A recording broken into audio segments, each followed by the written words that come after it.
Hi, this is my final project for ECEN 160, my microprocessor, my CPU. And so to jump right in, it's got everything plugged in. I've got my counter, I've got my programmable read-only memory. I have that connected up to all the various parts, multiplexers, my decoder, and my 3-port register file. In viewing that, it's the traditional. It's the same one that was written in the labs previously, with the exception that I went ahead and added in an extra write 3-bit section.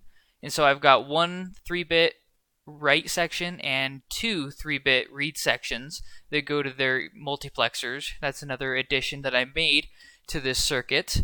And that has the adder, or sorry, these are the register files that store the information within the program. And then I've got, coming out of that, then we have the ALU, which I did make some changes in this as I was finishing this up. One thing I did is I added in the subtraction method into the adder. If I had known that it was going to be like this, I might have structured it a bit differently. But it's in my adder. It's in my 4-bit adder, and you can see here that I've added in my XORs, and I've added in the subtraction input right here.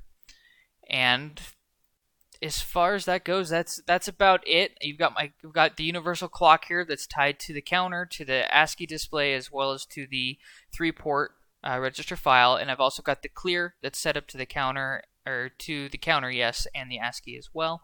And so here's a quick view of what it looks like after it's run.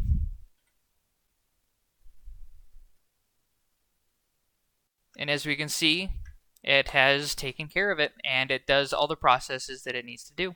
Thank you so much.